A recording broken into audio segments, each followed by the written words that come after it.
On today's Buckeye Roast, we start with the most watched games of Week 10 and then preview the top matchups in Week 11 that could shape up the playoff picture. Then we ask, are Indiana fans actually trying to convince themselves that they are real? Do they believe they're real? Or do they feel like this journey will end in not a title? We will also revisit the AP preseason poll, take a closer look at the teams that were overrated, and ask the question, should we abolish preseason rankings altogether? All that and then some. I'm Chris Drew, a decent man, and this is the Buckeye Roast with Ron and Q right here on Dead Air Sports. Make sure you like and subscribe.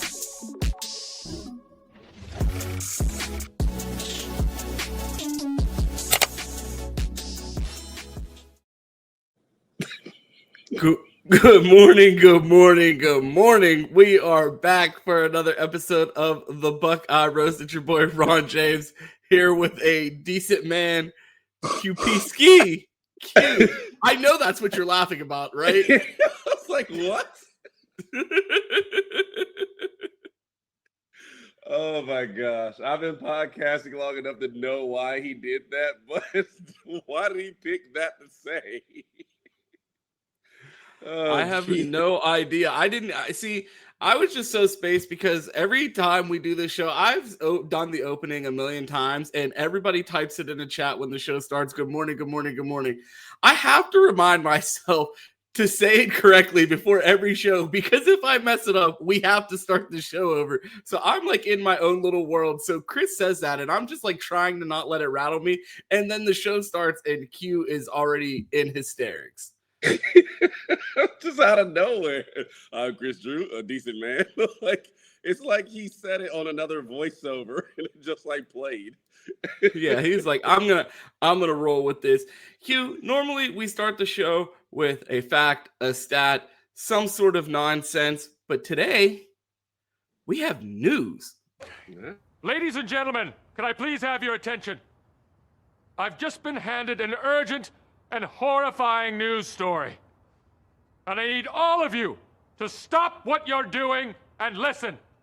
Cannonball!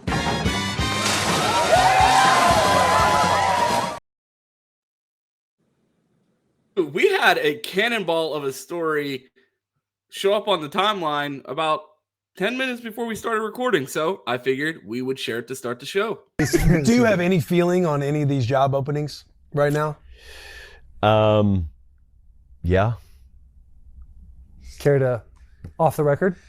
So just put this on your radar. Put it on. I'm just gonna. And can we end on this? Can we agree? We do have a final bite from McDonald's, but yeah, and also should we wait? This could be the take going into the weekend. Can you put the pin back in? Whatever you just pulled. All right, you ready? Pull the pin. All right, here we go. Let's just keep an eye on Lincoln Riley at USC. Ooh. Keep an eye on Lincoln Riley at USC. Is that a name that you expected to be floated during this coaching cycle? It feels like I just opened an article on On3 of the hot board of coaches, and it should be the cold board because it's been the same names for 4 weeks now. I don't know. There's nothing hot about it. It's been sitting under the light at the fast food restaurant now for weeks. Q, does this name excite you in this coaching search that feels like it's went cold? Well, my question is it Lincoln Riley to LSU again? like where is it Lincoln Riley to? I mean, well, here's some context.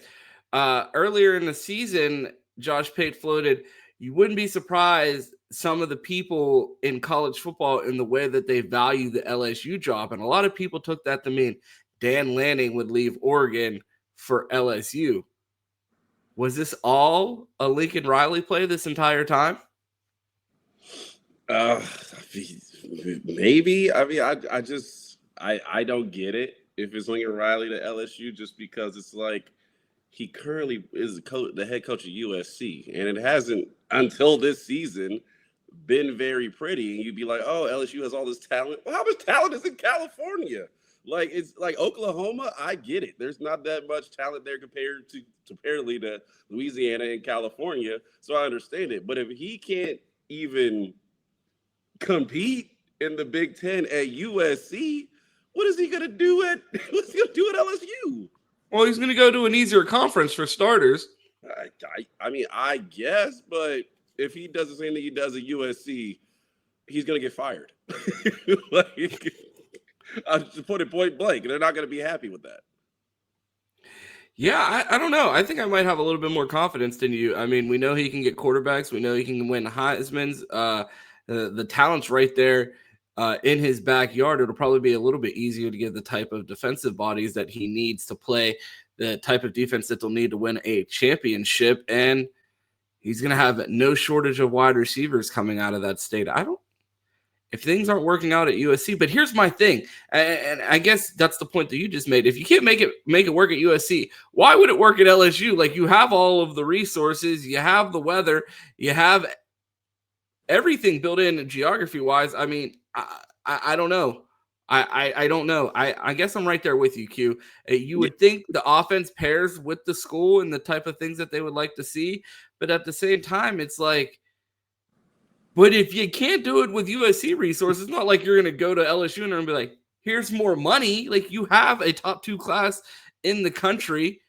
We've watched you hire. You hired Alex Grinch. We saw that. I saw that with my own eyes, Q. Yeah, I mean, think about all the things you just said. He's going to have a Heisman quarterback. Well, Jaden Daniels was just at LSU. He's going to have wide receivers. Well, they just had Malik Neighbors and company over there at LSU. Like, Brian Kelly had all that and still got fired because he couldn't put together a competent defense. And I mean, if I truly think about it, as things look right now, like, I don't see why USC isn't a better job. And I understand, like, LSU is talent, but who has more talent than California? Maybe Texas. Maybe Texas probably has a little more base, and maybe Florida. The kids at LSU, the kids in Louisiana are a little bit more loyal to LSU by default versus California. Like, we're taking the 2 top recruits out of California. I mean, I know Chris Henry Jr. isn't really from Cali, but we're getting Chris Henry Jr. and Caden Dixon-White out of California. It's not like they have up a border around the state of California. Yeah, but that's mainly because they suck.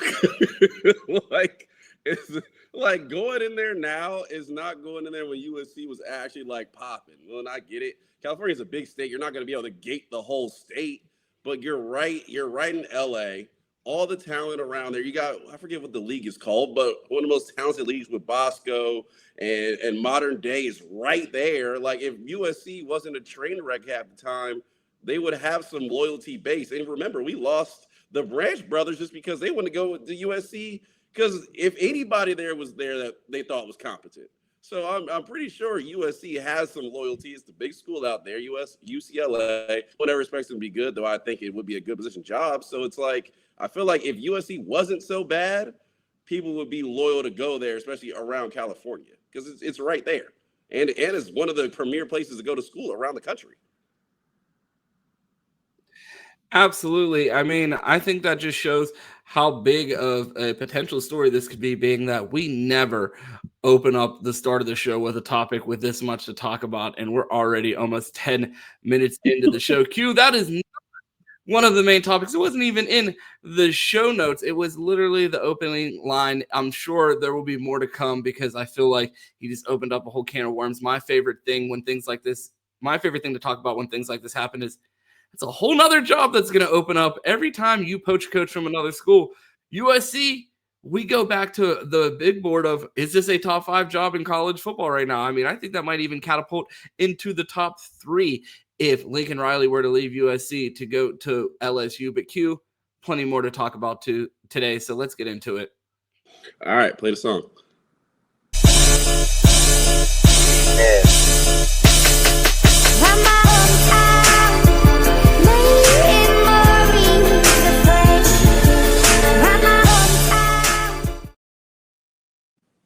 Hey guys, we got a lot of cool stuff going on the channel right now, so make sure you like and subscribe. Obviously, Ron and Q are doing a great job going daily for the... Stop the presses, Q. We have a new video.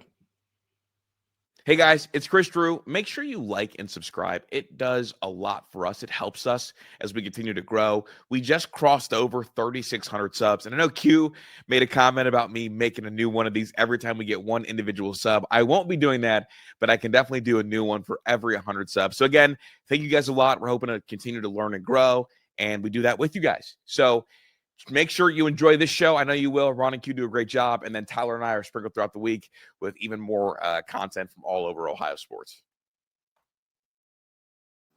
Dang it. I tried, y'all.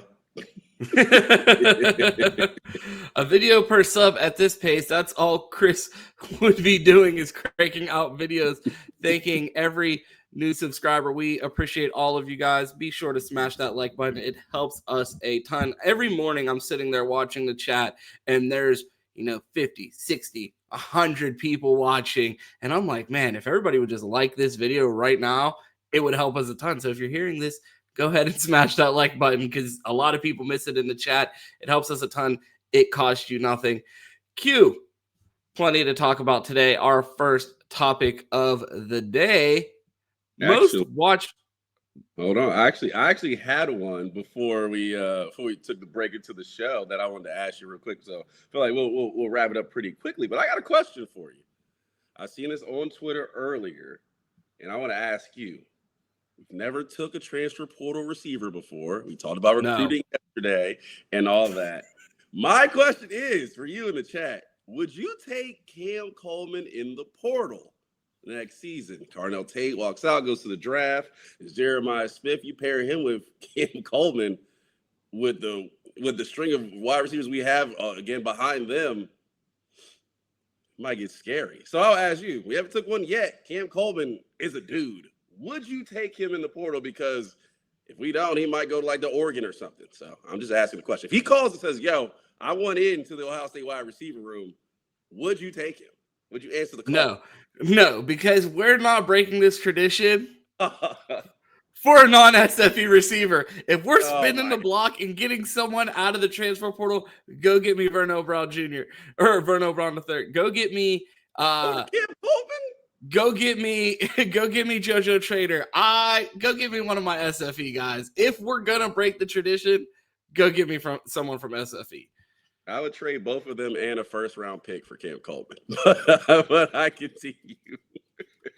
No, you're tripping. Yeah, if we're getting, I said it already. Me and Chris talked about this.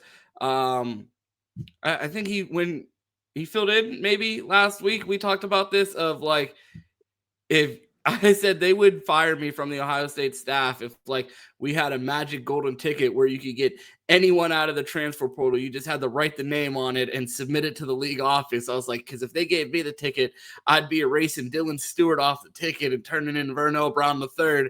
And then I come back and everybody's like, what the hell did you do? Fired. Immediately. Fired. Probably sued as well. All right. They're dragging me out of the woody. I'm screaming, say it with me, SFE. All right, continue. I wanted to ask that question for the you in the chat, but continue. We talked about how it feels like a slow week. Ohio State is just beating the heck out of everybody. Purdue. Like, I don't know how hype we're getting for this. So I checked the timeline to see what people are talking about, and they're talking about the most watched games from week 10. Florida, Georgia at 7.8 million, Penn State at Ohio State 7.2 million, Oklahoma at Tennessee 4.8, Vanderbilt at Texas 4.5. Florida, Georgia outbeating Penn State. It just means more. Q, surprised by the number? Not really. I mean, Florida, Georgia's a big time rivalry, and I felt like Penn State lost plenty of luster. Like, if Penn State was actually Penn State this season, that game wouldn't have finished under 10 million. I'll tell you that right now. So I think that still being at 7.2 is pretty impressive. But I mean, a lot of big games going on per rankings in the SEC, so they're up at the top. So I'm not really surprised. Q, it's a little late in the show for us to be doing like a here's something to learn today, but I looked at this article and I'm like, It'd be really nice if someone summarized this for me, because I can't find a graphic of the most watched games, because there are, in fact, statistics for the top 10. I go to the comments. Grok, what are the top 10? And we have the rest of the list. Texas Tech at Kansas State, 3.1. Indiana at Maryland, 2.9 million. USC at Nebraska, 2.1. Just talking about the power of that program. Notre Dame at Boston College, 1.7. That really speaks to the brand of Notre Dame, because never in life have I met a Boston College football fan. Purdue at Michigan, 1.6. Miami at SMU. Q, are you surprised by any of the games that made this list? Yes, I'm surprised Miami at SMU is 1.5 million, because apparently they have more fans in spaces than watch the game. like you only had 1.5 million. Bro, the way their loyalty lies in spaces, I would swear there shouldn't be a game under 5 million at the University of Miami. But outside, good Lord, USC Nebraska did more viewers. Jesus Christ! You think if they put a Twitter space in the PA system during the game, you think they would be able to fill the stadium? Yeah, if they would. Bro, that's almost embarrassing. Maryland, Indiana did more than you. USC, Nebraska, Notre Dame, Boston College. Like, I get Notre Dame probably would do more by themselves, and Purdue and Michigan. Like, be for real. That is terrible for the way they be acting on Twitter. I think that's a great promo. You know how, like, when you go to the zoo, they give you the zoo key and you get the little earpiece and you walk up and you tap the exhibit and it tells you about the animals. If you go into the Miami Stadium, they just give you an earpiece and you can listen to Spaces while the game's going on instead of commentary. It'll be like people are talking around you that are actually there. Honestly, but there'd probably be people in the stadium that are on Space like, "What seat are you in? I'm coming to find you." Right. I'm just like, a recruiter gets to Miami, I'm pulling these ratings. I'll be like, "Oh, coach, I'm gonna go to Miami to play in front of who? No one's watching you." But okay, continue. Knock yourself out. Yeah, they always tell you the reason why the stadium's empty is because there's just so many better things to do in Miami, and apparently all of those better things don't include TVs or watching their local college.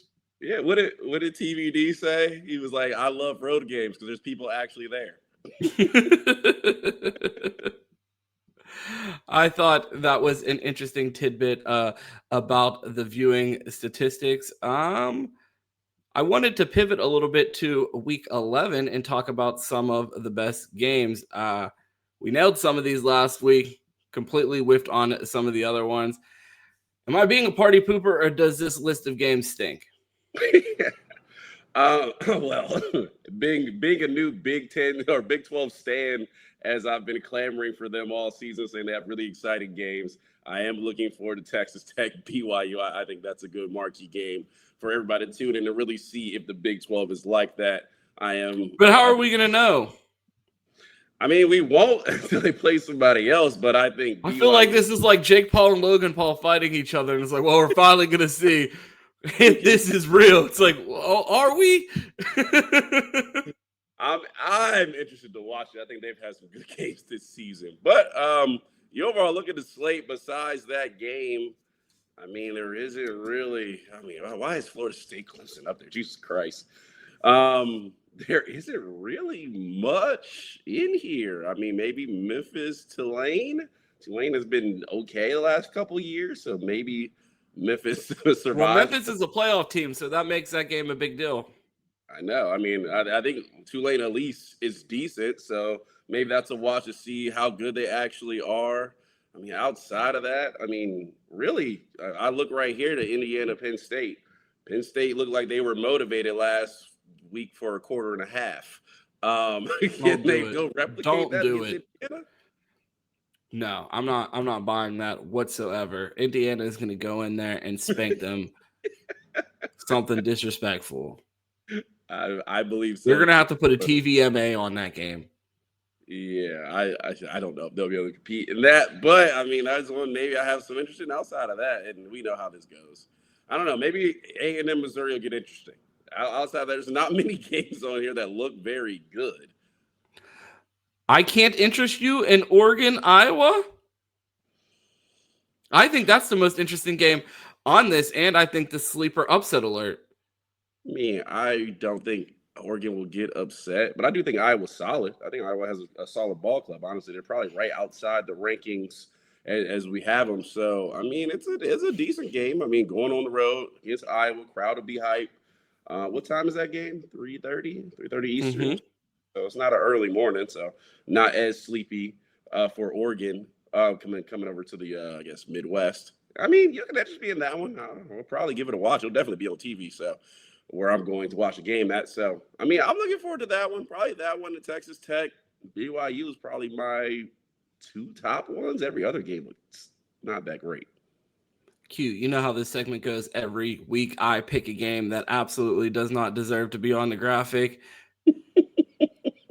You're laughing because you already know what game I'm about to say. Go ahead. I think I already said it. I have no idea why Florida State, Clemson are on there. What are we doing? What are we doing? They made this before the season. One day they had some kid sit down on a Wednesday in July and said make top games of the week matchups, and then we can just add a number at the end at the end of the season or scrub the ranking off of them. And there's no way, like, who is watching this game? How much would someone have to pay you to watch this? And you're a fan of Florida State. I'm not a fan of Florida You have State. their colors on right now. I mean, I have to have a full game's worth of drinks for free. That would get me to watch that game. If it's not for that, I'm not doing it. And right now, I'm going to go find a game that's better than this to replace it with, because I cannot believe this is the top game. There's got to be something over there that's better than this game. Continue while I look. Yeah, I mean, I'm excited about this Missouri A&M game just because I don't think Missouri is a good team, and this is like, I feel like Missouri is going to play the Arkansas role, like the fraud tester. Like Missouri is going to be the diamond tester this game of Texas A&M, because if Texas A&M is the team that I believe them to be, I would expect them to go in and dominate this Missouri team. Q, I would imagine you have the master schedule for Week 11 open at this point. Please tell me you have found at least one game better than this. I would take Syracuse-Miami, even though I think Miami's going to handle business against Syracuse. I mean, Syracuse only completed 4 passes last weekend. They're on a losing streak, but I'm a big fan, but I'm a believer, so I'm going with you there. I can't take that one. Damn, there's really not great games this week. I'm not gonna, they're probably better than that, but it's looking a little. Come on, Q, you're failing me.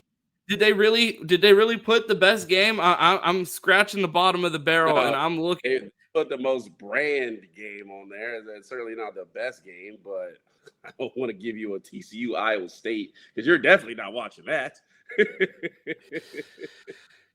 Yeah, no, probably not. Oh man, I'm really searching, Q. I can't find it. That really might be one of the best games of the week. Yeah, I'm like, this is an awful week. Florida, Kentucky.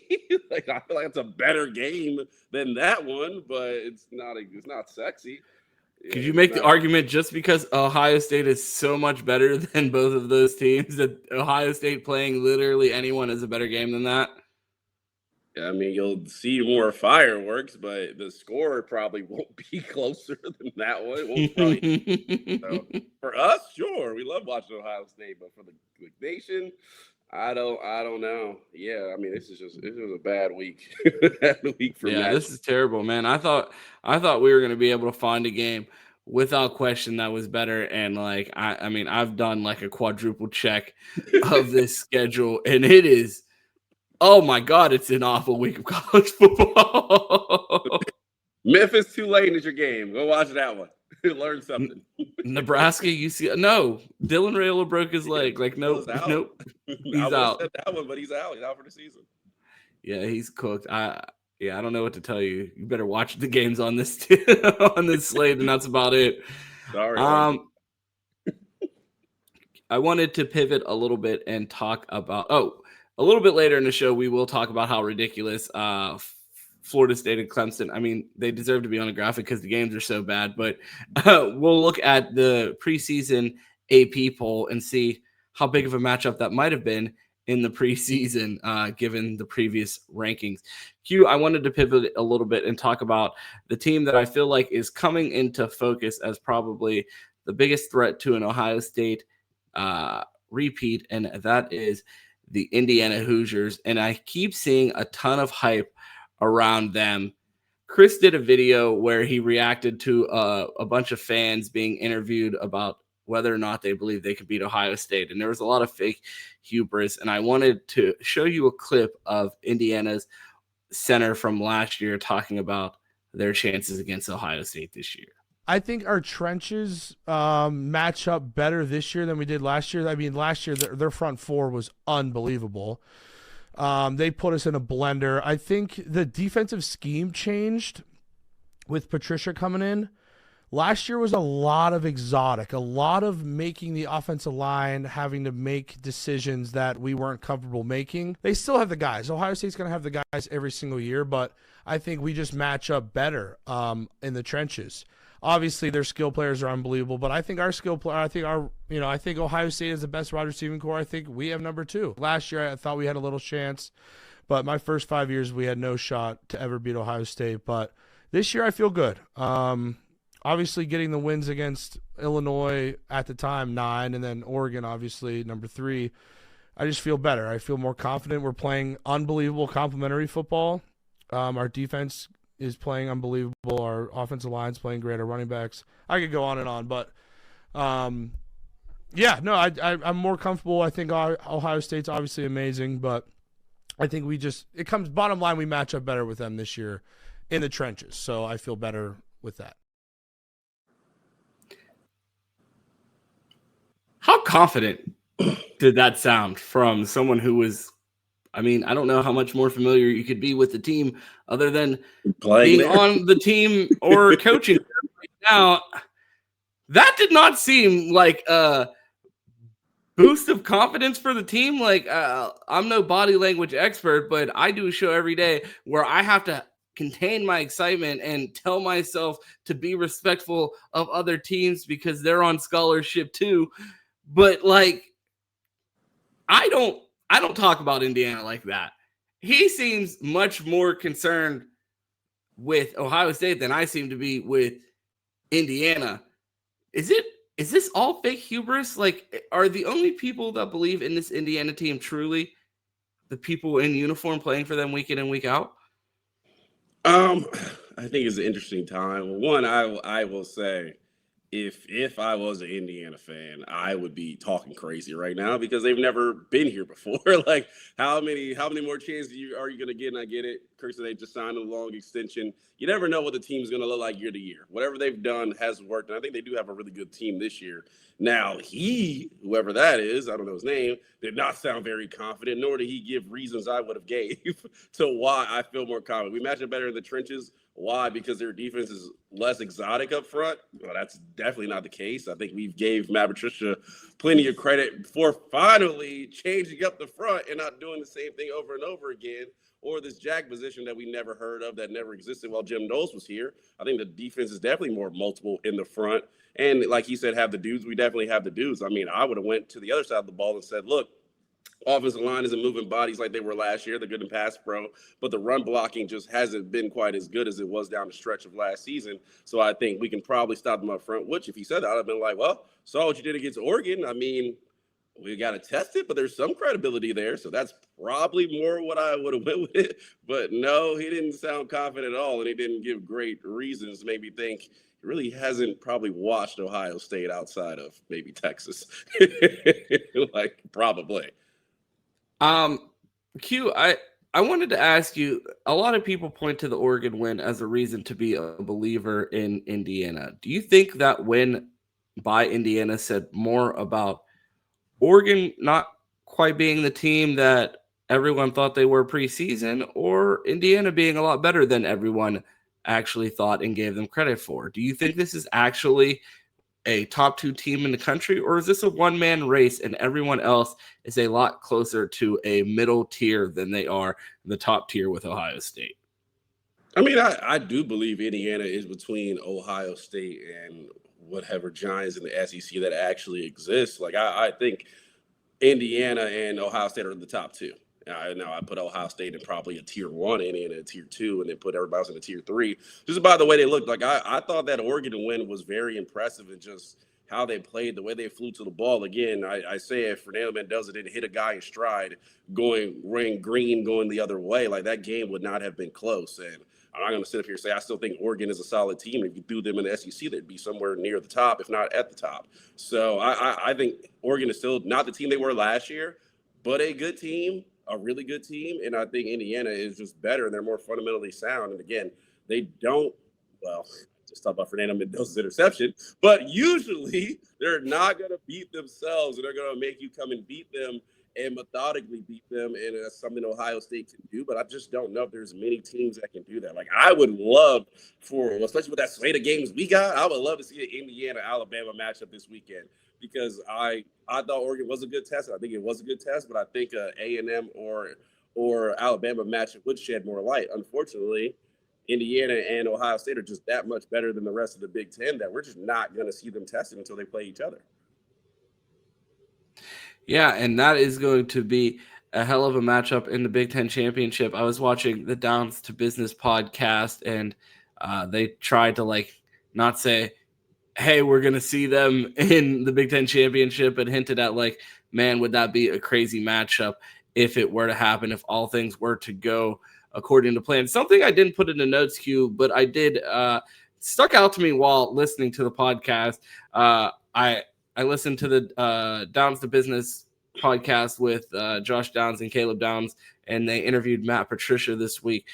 And Josh Downs said something interesting, and he was talking about Caleb entering the draft, but instead of just saying when Caleb enters the draft, he said, I don't want to say that he's entering the draft. Who knows what he does if he ends up going to the draft?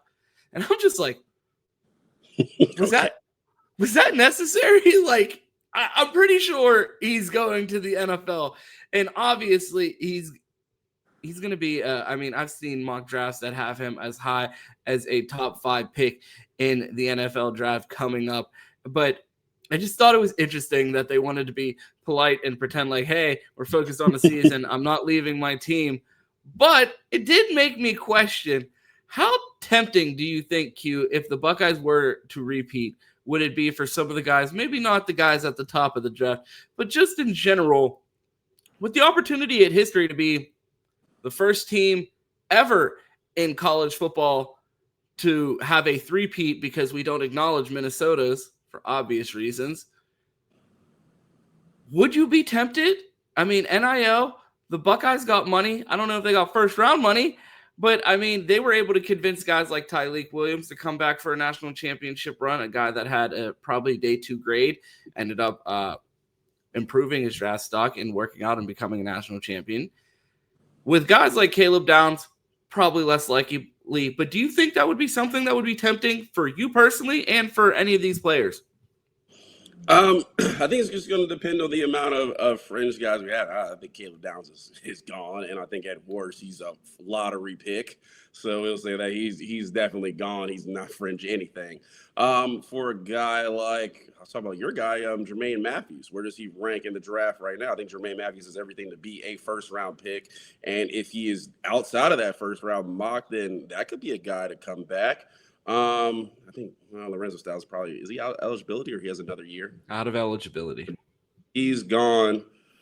Sonny and Arvell are gone. I don't think there's any chance of either of them coming back the way they're playing. I'm trying to think who is eligibility. Kenyatta Jackson still, I think, has another year if he wants it. That could be a guy to come back. I think he's starting to pop up. If is he gonna play like that all season, or is he saying like, hey, if I'm more consistent, I can do what I did against Penn State all season next year and come back. I think there's plenty of positions. The guys we mainly talk about, ain't none of them coming back. Like none of them. Carnell is gone. Okay, if Julian and Jeremiah were eligible, they'd be gone. They ain't coming back. Albert Reese is gone. He's not. Caleb Downs is not. And the linebacker duo is not coming back. I think everyone else is really up for play. I think Caden McDonald's gone. He may be one. He may be one that's just like maybe. But I think if he goes, he's a first-round pick. I think his measurables, he doesn't have the height, but that's just about it. That's probably the only thing you worry about because, the NFL draft loves measurables, Anthony Richardson, but we won't talk about that. Yeah, so I will talk about that because, again, I'm just a Hall of Fame Twitter coach, but when you're in week 5 of the season and your quarterback has more tackles than touchdown passes, that is a problem. I mean, but we knew that. Anthony Richardson had But the NFL didn't, Q. Yeah, like a 50%. Here's my thing. They paid Anthony Richardson how much money? Look it up. Find it. How much was his contract for? Like millions upon millions of dollars. If I hit them up and was like, look, you give me $1 million, I will give you the greatest consulting advice ever. Don't draft a quarterback that has more tackles than touchdown passes. Direct deposit, wherever I can give you my login for my Nelnet if you want to pay off my student loans, whatever you need. But I could have saved you millions of dollars with that expert Twitter Hall of Fame analysis of don't draft the quarterback with more tackles than touchdown passes.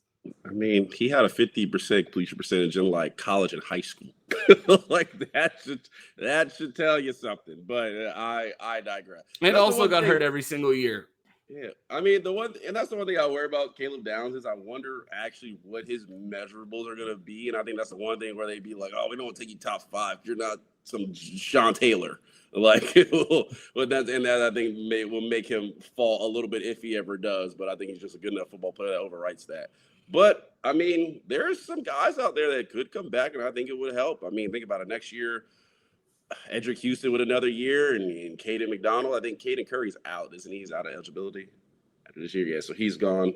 Kenyatta Jackson maybe back. Jermaine Matthews. I mean, you pull them out, and with the guys currently playing in the rotation, the one thing you're going to look at is linebacker, and it's going to be, man, after this year, it's going to be so. If the linebackers next year are just like they're good, it's going to be a letdown for everybody. Like, they were amazing last year. What happened? So. But outside of that, I mean, I think this defense will be back, especially if you add those guys in. You can run it right back, especially with Matt Patricia coming back. Absolutely big shoes to fill at the linebacker position, but I mean, it's not like we talked about having athletes in this linebacker room and how far the athleticism has come in that room. I tell you this, I don't know what the on the play field is going to look like, but as far as athleticism, they have it. As far as the next matchup in that room. So I am excited to see that. Q, I wanted to pivot from the Buckeyes and talk a little bit more national conversation. We talked about that Florida State Clemson game, which would have been, it felt like a blockbuster game if you would have talked about it in week 1 or 2, especially week 2 after Florida State knocks off Alabama.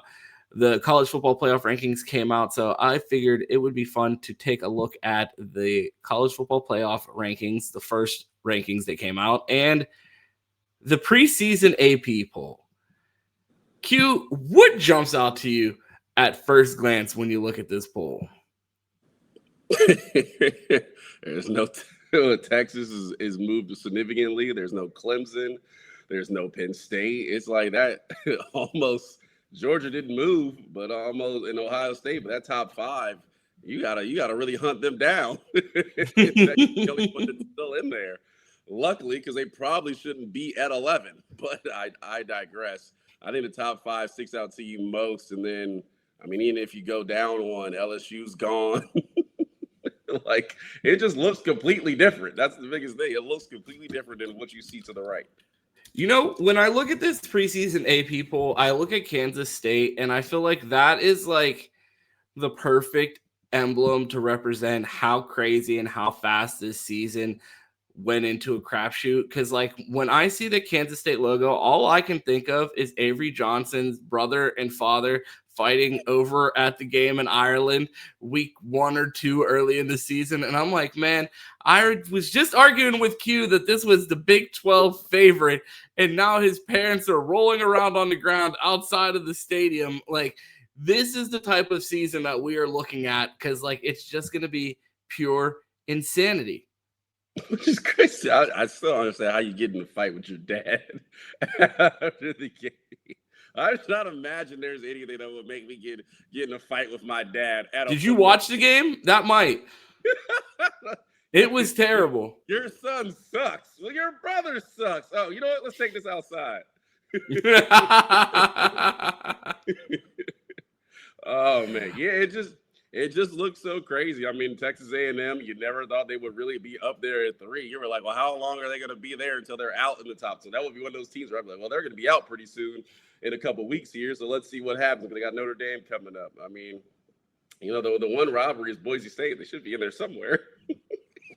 What do you think would be the crazier thing if I told you preseason that Indiana would be the number 2 team in the country when the college football playoff rankings came out, or if I told you that Penn State and Clemson would both be unranked when the college football playoff rankings came out?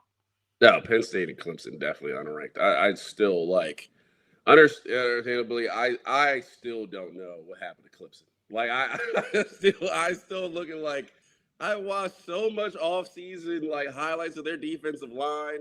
I know their defensive back, Cade Club is back. I still can't tell you. Like, honestly, if anybody deserves to be fired, it's Dabo. Because I'm like, that team is not that bad. I just can't, especially with their coordinators. I'm like, they cannot be that bad. Yeah, it's hard to believe that this team ended up being as terrible as they were this season. And I mean, we call him Dabo Weenie for a reason. You have to give him the respect for the 2 national championships, but he's been a wholly unserious coach for 3 seasons at this point. Yeah, I mean, the amount of like Peter Woods got one playoff game. Got one playoff game out of his career? Like, that dude should be a lottery pick. Man, it's crazy. Cade Klubnik, I mean, I wonder what he's going to do. Honestly, he's probably in the portal next season. I would be. Cade Klubnik, does he have any eligibility left? Is he? I thought he was a junior. Well, he might be. Yeah, maybe he's a senior. Yeah, well, Drew Allen 2.0. Yeah, bro, you better watch out. He might be applying at your job in a month or 2. Q, better tighten up. We can type. Cade Klubnik's about to hit the job market. I'd be like, hey, I'm still in football. do the Buckeye Roast every morning. I don't know what you're doing. Well, Q, before we get into our last segment of the day, we have a message from the sponsors. Hey guys, it's Chris Drew. Make sure you like and subscribe. It does a lot for us. It helps us as we continue to grow. We just crossed over 3,600 subs. And I know Q made a comment about me making a new one of these every time we get one individual sub. I won't be doing that, but I can definitely do a new one for every 100 subs. So again, thank you guys a lot. We're hoping to continue to learn and grow, and we do that with you guys. So make sure you enjoy this show. I know you will. Ron and Q do a great job. And then Tyler and I are sprinkled throughout the week with even more content from all over Ohio sports. You got to do me one favor before we go. You got to play the intro again before we get out. You got to do it right now. But before we get out of here, you got to play me that intro one more time. Oh, okay. I got you. I'm looking at the numbers, Q. Statistically, 55% of people who watch this show are not subscribed to the channel. Q, we do over 1,500 to 3,000 views a day on this channel. Chris Drew just told you he'll do another one of these videos a day. I'm no mathematician, but easily we could be getting a new video every week if all of these people that aren't subscribed to the channel would just hit that like button, subscribe to the channel, hit that notification bell, and we'd be getting new videos from Chris Drew every day, and we'd be flying to our goal of 5,000 subscribers to the channel. It costs you nothing. It helps us a ton. Be sure to smash that like button, subscribe to the channel, hit that notification bell. We put out Ohio State content daily on this channel. We have the Buckeye Roast Monday through Friday. Chris Drew and Tyler do the I-71 rundown on all Ohio State sports multiple days a week. Chris is doing fan reaction videos, members videos, all kinds of things on the channel. There's tons of things going on. You'll never be without content. Make sure you subscribe. Make sure you do that. Have fun with it. Be like, cover your eye at 4K. Q, we didn't ask the question. I wanted to throw the graphic back up on the screen for a second. Should we abolish the AP pool? I think there's enough games on here. Like, coming into this segment, I was like, we got to get rid of this. These are ridiculous. But, I mean, they got a lot of teams right. Yeah, I mean they got a good amount, right? I mean, I have a beef like everyone else with the preseason poll because it just one having these polls so cemented that it's like Texas is at 11 because they started at number 1. Like, let's be for real. Like, they are submitted in the top 20. They will have to lose. Or they had 11 because they just beat Vandy, who's number 9, and they were overranked. That's just already ridiculous. Oh, yeah, I forgot. Vandy is not in this preseason poll. What did they do to get ranked? Okay, anyway. They were in the SEC. Yeah, I'm like. And they had to run a Heisman campaign for Diego Pavia. Remember in the offseason, they were talking about we have everything to win a national championship. So I just assumed like, oh, they're probably at like 18, 17. They're not even ranked. I don't know what they did to get it. You ready for Vandy's like big wins? Yeah, yes, please hit me. Charleston Southern. Major. Virginia Tech. I played on their team. South Carolina. Who should have lost to Virginia Tech, but continue. Georgia State. Bro, I knew it got it with Georgia State. Utah State. Oh, the Wolfpack. Ellis Pooh. Yeah, that's the one. In Missouri. Oh, Jesus. Okay. I digress. Put Vandy in the top. I don't think we need to abolish the AP poll. We need to abolish SEC bias, and I think the world would be healed. Well, I just think like instead of, and I get it, polls sell it. They do it in basketball. They do it in football. Like polls sell games, so I understand it. But you could just mark a team as, I don't know, preseason top 10. Don't give them a ranking. Just say they're considered a top 10 team, or they're considered a top 20. Do you think they should, instead of a poll, they should put out a mid-tier list? Yeah, I guess. Like the middle line is mid, and you fill in all of the teams that you know for sure preseason are mid. And then you just go up 2 tiers above. Like, are you 2 tiers above mid? Or are you 2 tiers below mid? And that's what we have for the preseason. And then once we get to week 6, we move up the college football playoff rankings, because by week 6, you kind of have an idea of who's who. So you start off with a preseason mid-tier, and then you move into a rankings. I think that's like, we have a matchup of 2 mid teams coming up at 3:30. Like, instead of having, a top 25 matchup of 2 teams, you have, 2 mid teams squaring off week 1. See what happens. I'm with it. And I know to throw the poll out if Miami is anywhere above mid. I'm like, bullshit. Q, our last topic of the day revolves around the Buckeyes' path to the national championship, and the current projected path for the Buckeyes would go through the winner of Texas Tech, Oregon, potentially Alabama or Georgia, maybe Memphis. And then you look at the rest of this bracket, Q. Is there somewhere that you think would be a more beneficial place to be on the bracket for the Buckeyes? Honestly, if I'm looking at those teams in the first round, I would probably want to be on the lower half than the upper half. I definitely will tell you that. I think that's an easier path with Indiana or with Texas A&M down there. I think that's a better path for Ohio State than it would be.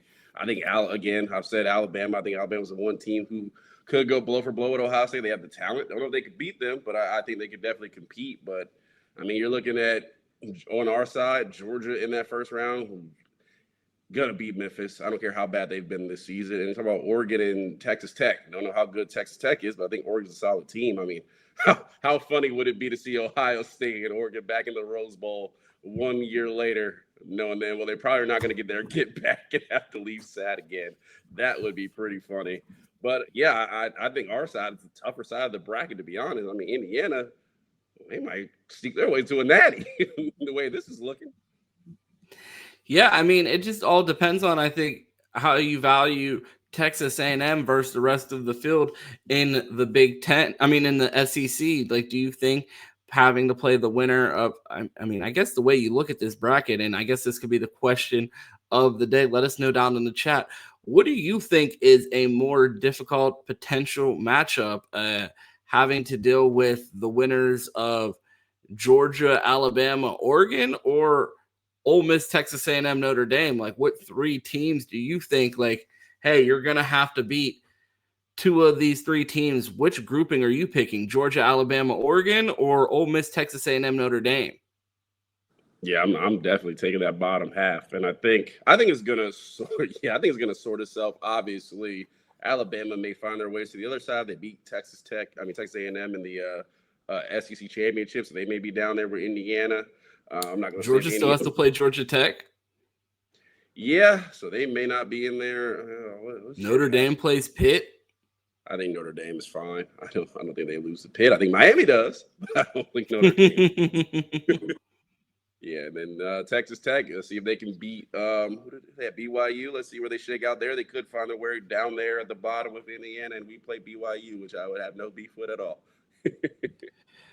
Q, I made the joke the other day that this feels like a year that a 4-team playoff would have sufficed. Josh Pate put out the odds from FanDuel on these first-round matchups, and I just wanted to get your thoughts. I made the argument that I don't think that we need a G5 auto bid. I think Memphis being in the playoffs is ridiculous. They're not even let's go back a graphic. They're not even in the top 25, but they're going to make the college football playoff. For what reason? I don't know. Who is clamoring for a Memphis at Georgia playoff game? Short trip. Vegas is apparently, because the line is -20.5 for Georgia. Jesus Christ. Can we just sim that game? I don't even want Georgia to have to risk their players getting hurt. I'm just saying, being a Utah stan as of the last 5 weeks, I would much rather see Utah at Georgia. Now to say, honestly, you know what? I'm just gonna shut up. There are the rest of the games are nail biters, according to FanDuel. You have Virginia at Ole Miss. Ole Miss would be a 16.5-point favorite. Again, can we just simulate this game? Like, what are we doing? Come on, Pitt. Come on, Pitt, let's go. I don't want to see that. I am a Virginia hater. I grew up down the street. Like, Tech is the Virginia school. See Virginia up there, that blue just burns my eyes. I don't want to see it. Then we have, I think, the most surprising spread of them all. Oregon would only be a 1-point favorite over Texas Tech. And that goes back to my question that I asked earlier in the show. Did that win that Indiana have over Oregon say more about the team that Oregon is or more about the team that Indiana is? And when you look at that spread, are they telling us that these two teams are both evenly matched, potential top 4 teams in the country, both battling out at 9-8? Or are they telling us that Oregon's not that good and they're a lot closer to Texas Tech than they are Ohio State and the rest of the contending teams in the college football playoff? What do you think about that spread? I mean, I think you can play really into both.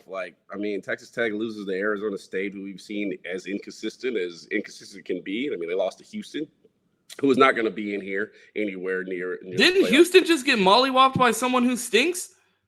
Probably. Houston's not been that good this season. You can check on that. But, I say we don't know what Texas Tech is. I mean, they have one loss. I think we'll find West Virginia just beat their ass. Put them over their knee. 1 by 10. Yeah, West Virginia is dog shit this year. Yeah, so that to say, I mean, Texas Tech didn't lose to Houston, but I will say we don't know what really they are. I think we'll get a little bit more light against BYU, depending on how you hold them. But I think Texas Tech, we all feel like they're on their way with acquiring talent. Now, when they play a real team, we'll have to see. I would definitely, if that was my spread, and Oregon was not favored, I'm definitely hammering Oregon. I'm putting my apartment on it. I would definitely take that list and see. Now, also Oregon, we don't know what they are because they didn't have a non-conference schedule. They played Oklahoma State, which was a waste of absolutely everyone's time, including Oklahoma State, for making them even travel there to get beat by 70. So I think it's a mystery game between those, but I would solidly take Oregon to beat Texas Tech, and I would be shocked if Texas Tech actually beat Oregon, regardless at home. I think I would leave saying, "Damn, I did not see that coming." I have one more spread that I forgot to bring up. Notre Dame and BYU. This one surprised me. Notre Dame, a 9.5-point favorite. Are you shocked that it's almost a 2-score spread there? You think Notre Dame's that much better than BYU? I think Utah's better than BYU, which shouldn't have lost, and I think Notre Dame will smash BYU. Jeez, I didn't know we were doing the Mormon roast here. Q, take it away. Jesus Christ. I don't think BYU is that good, and I think either Indiana or Notre Dame. Should I say Indiana, Joseph Smith? I think Notre Dame Indiana is a heck of a game, and I would even go as far. It's been bold take day. The winner of that game was going to end up in the Natty if this was the playoff set. I think Indiana will beat BYU, and whoever won that game is going to be in the Natty. All righty, Q. I wanted to take a look at some other bowl projections just because I think it's funny saying some of these names with some of these universities because it just reminds you how awful your season was. Florida State in the Gasparilla Bowl, Miami, all of that hype, all of that hubris, all of that trash talk to end up in the Tax Slayer Bowl. Q, what a fall from grace. Josh Pate was just telling us about all the creatures that they had and how that was his number one team in the country. And now they're going to be promoting tax software. They got him. They fooled him. Oh, man. Come on, Josh. You gotta stay vigilant. Music City Bowl, all that hype for Diego Pavia and another bowl. Q, I can't even – this is just tell you how far Oklahoma and John Mateer fell from grace. I can't even read what bowl that is. It's so small. And I think that encapsulates the failure of their season. Michigan and Texas both in the Cheez-It Bowl. Perfect for how corny their fans were this offseason and how much trash they talked. And now that they get to jump, like the highlight of their season could potentially be dumping a vat of Cheez-Its on their coach's head. And then LSU and Kansas State at the Liberty Bowl. I mean, another mid-off. I think this graphic might be the saddest graphic in sports.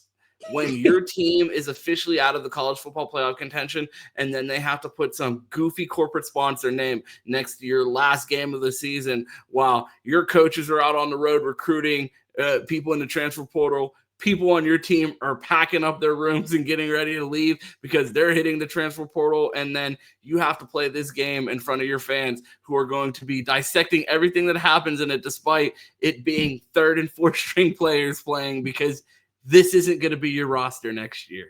Yeah, and then they go lie about next season. You see us in the Tax Slayer Bowl? Oh, man, we're primed for a national championship. Except for when Miami goes out and loses to Rutgers, and they conveniently ignore that and act like that's not a data point of them losing to a Big Ten team. I digress. Well, they had players out. You know, Rutgers played at full strength and then called some NFL players back. Q, that's all I have. I'm just glad to know that I am a Buckeye fan and my team is nowhere near that graphic.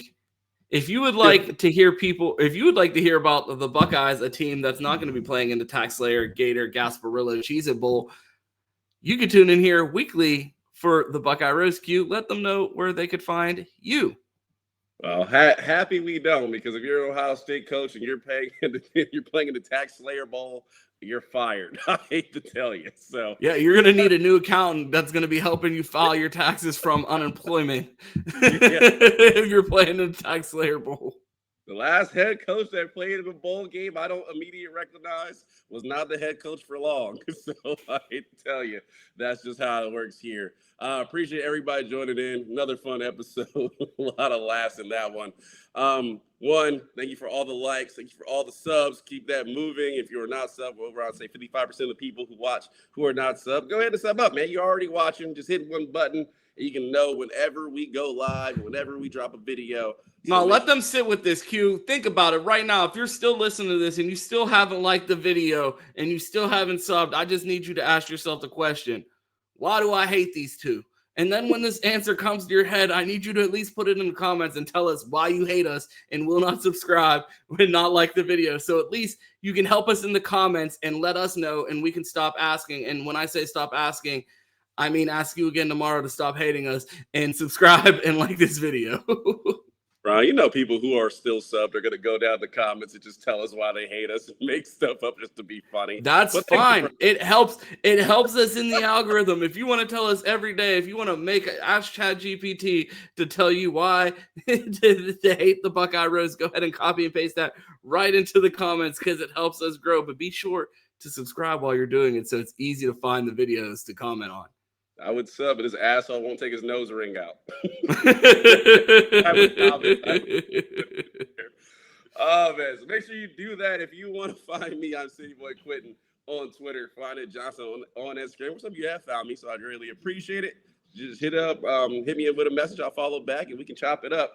I'll definitely do that. But if you want to find me, most importantly, I'm here Monday through Friday on the Buckeye Roast here on Dead Air Sports. So hit that sub button, and I'll talk to you when I talk to you. Ron, where can they find you at? If you want to find me, you can find me here weekdays for the Buckeye Roast Monday through Friday at 10 a.m. Eastern. You can catch me in the Bleacher Report app for instant reactions after every Ohio State game. And then you can catch me on Twitter at 2Ts. It's 2_TES. You guys know how this thing ends. It's always. Oh, I got a shout out to Zach. He hit me on Instagram. So shout out to him. I know he's watching. So again, appreciate you. Appreciate the support. And you better play that intro before we get out of here. Oh, yes. Yes. We'll start with the intro before we get out of here. On today's Buckeye Roast, we're asking the question, do the Buckeyes have the 4 best players in college football right now? We break down the top-tier talent and where they stack up nationally. We'll then check out the latest Heisman poll and give our thoughts on a wild Week 10 across the country with major playoff implications. Plus, all the highlights from Ryan Day's press conference, and then Ohio State officially on a recruiting heater. We ask, is it too late? We ask, will they get flips? We ask, are the job openings only going to benefit Ohio State? That and then some on today's Buckeye Roast with Ron and Q. Make sure you like and subscribe. That was not the right I played the wrong one. I was like, this was yesterday's show. Fire the producer. Try it again. On today's Buckeye Roast, we start with the most watched games of Week 10 and then preview the top matchups in Week 11 that could shape up the playoff picture. Then we ask, are Indiana fans actually trying to convince themselves that they are real? Do they believe they're real? Or do they feel like this journey will end in not a title? We will also revisit the AP preseason poll, take a closer look at the teams that were overrated, and ask the question, should we abolish preseason rankings altogether? All that and then some. I'm Chris Drew, a decent man, and this is the Buckeye Roast with Ron and Q right here on Dead Air Sports. Make sure you like and subscribe.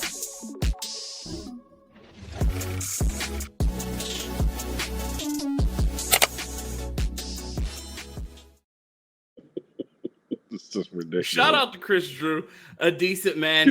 Q, you know how this thing ends. It's always go Bucks, and of course, OH. Yo.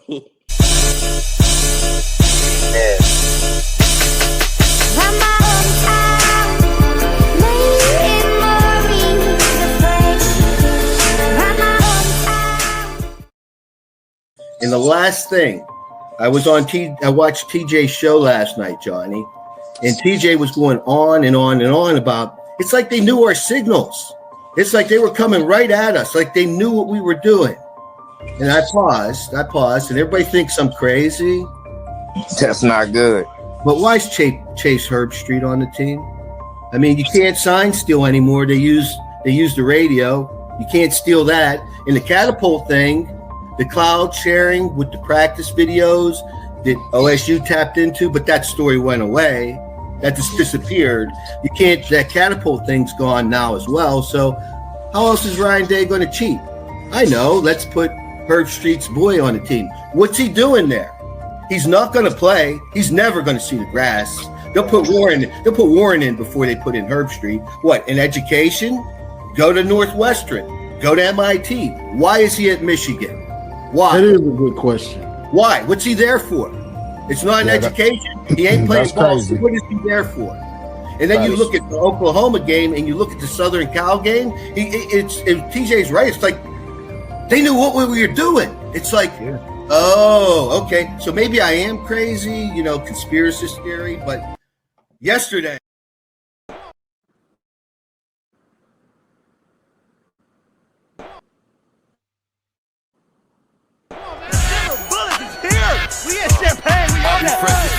When I hit the scene, everybody know me. 40 tuck in my skinny jeans. I'm so fucking low key. All hundreds, finna go get some cream. This another show week. It's a show week. Out the 7 days, I gotta pick up 40. Mama told me, baby, get you some sleep. Gotta turn down, move slow, please. I go home, rock my son to sleep. Gotta stay awake, get more of these. Nigga, you mad cause you ain't getting no cheese. Whole hood charge you whole fee. Sometimes there's no one to watch over me.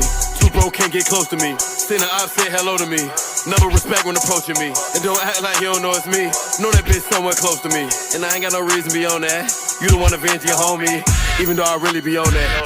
Beat a nigga up if you want that. You can't even buy a whole lunch, Jack. Better get a clock and punch that. Used to run my hood like a rug rat. We went to war with one guy. Ain't lying, we'll go, they come back. All on defense, bust back. So they want me whack. How they shots out the back of the lag. I spit that shit that you get high to and make you want clap after that. Then drop some shit that make you contemplate on it after the fact. Rap about the shit you living, nigga, what happened to that? I don't give a fuck about the rap game no more, nigga, I'm after the check. I ain't with the rap beef, nigga say my name once, I'm after his neck. Reach for 150, I'm... We haven't done this in a while. Q, I'm playing it. Example, when things get hard in life, you just keep swinging as hard as you can, you fight, that's our culture.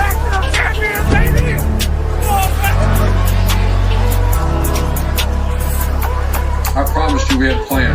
Remember that we talked about a plan? The plan was infallible. Part of that infallible plan is getting a team prepared, ready to go, so we start practice. Our coaches know what we got. And there's not one person in America I trusted more than Coach Mick and that staff. Think about this. 130 teams either today, they report, or they've already reported. 130. 16 weeks from now, there's going to be one champion. One champion in our conference, one champion on the side of our conference. And in the country, one team's going to do this. Not 36, not 48, not 44, one. That tells you how hard it is to be a champion. To do right all the time.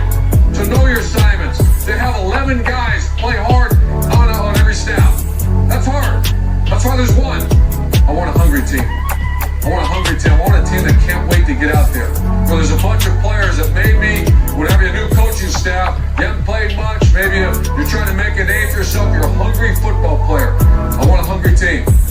And last one, most importantly, I've got to coach a few of them. I want an angry team. I want a pissed off football team. I want a team that has a little chip on their shoulder. Maybe something's been taken from you. Maybe something hasn't. Maybe something's been taken from you. Are you a team that's going to go get it? You're the Ohio State Buckeyes. You're an angry football team. You got an angry staff. You got a bunch of guys that are getting ready to start a journey. We're starting that journey tomorrow at 5 a.m. You're a hungry football team, and I'm proud to